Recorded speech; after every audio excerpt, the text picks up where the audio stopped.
And from that point, I was never, ever the same. By 12 years old, I was a runaway. I was in the juvenile system, arrested time after time after time. There was no respect for authority. I hated anyone that represented authority over me. And by the time I was 15 years old, I had been in jail for car theft, for stealing, and at 15 years old, I was sentenced for manslaughter, involved in a car accident that had taken life and crippled others for life. Wondering at that time if life ever would hold anything for me. But when that minister mentioned the Lamb, he had my attention. And he said, Jesus Christ is God's Lamb. And he died and he shed his blood that whosoever will could have a new start, could be forgiven, could start over. That morning, as I stood to try to leave the building, I thought, I don't want anybody to see me cry. I've not cried since I was 9 years old. I'm not afraid of any living thing on this earth, and no one's going to see me cry. But I turned to leave, but I started down the aisle toward the front of that building. And my prayer was this. I didn't know the sinner's prayer. I didn't know the Roman road of salvation. But my prayer was this. God, if you exist, and Jesus, if you are God's Lamb, please, please kill me or cure me. I don't want to live anymore. I'm not a husband. I'm not a father. I'm no good. And at that instant, it was like the darkness and the blackness left my life, and the tears began to flow. And for the first time since I was 9 years old, the tears did run. And the guilt left my life, and the violence and the anger and the hatred left my life. And Jesus Christ became Lord and Savior of my life that morning.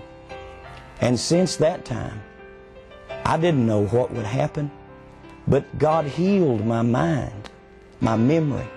The drug addiction, the alcoholism was instantaneously gone, delivered. And from that moment, I knew that I had to tell the story of what had happened to me. My life was only spared to tell others about the place that I had seen and the hope of Jesus Christ to save mankind from this terrible fate.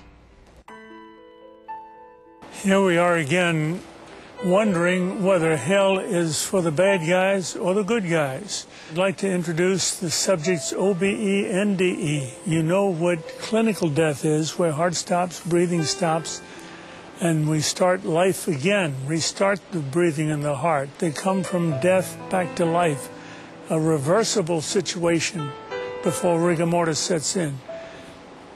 Out-of-the-body experiences and near-death experiences are entirely different.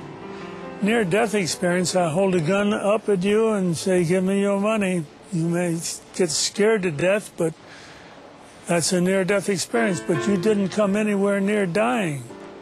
Almost near-crash auto accident. That's a near-death experience, but nothing involving stopping the heart, stopping breathing. And yet, most of the authors that write these books are including NDEs and OBEs with clinical death. We're just investigating clinical death, where people actually die and come back.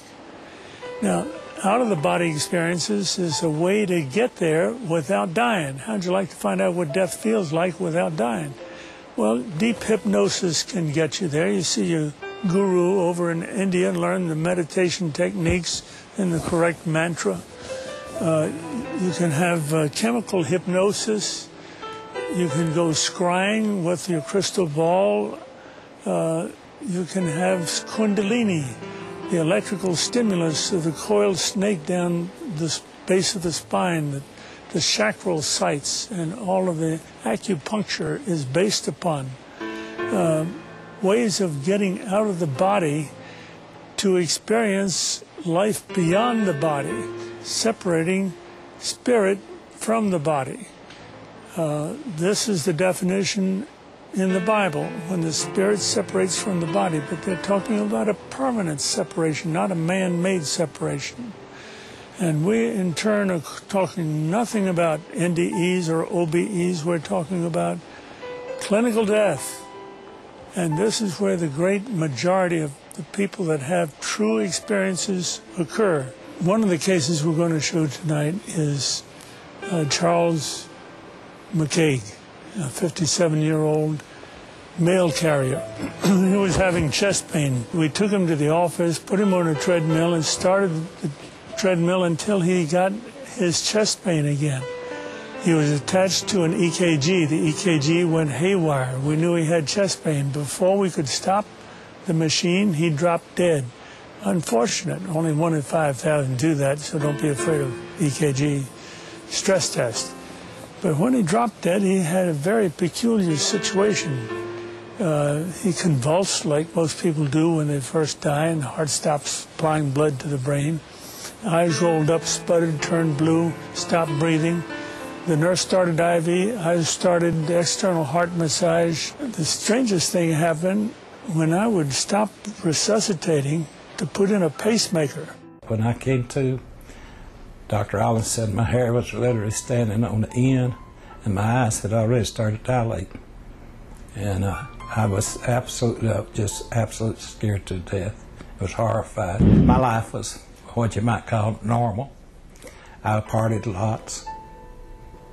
Not all that bad, but I had joined the church at a small, young age because my parents had said, let's go down to the front and join the church. I really didn't realize what it was to belong to the church or accept Christ until that day.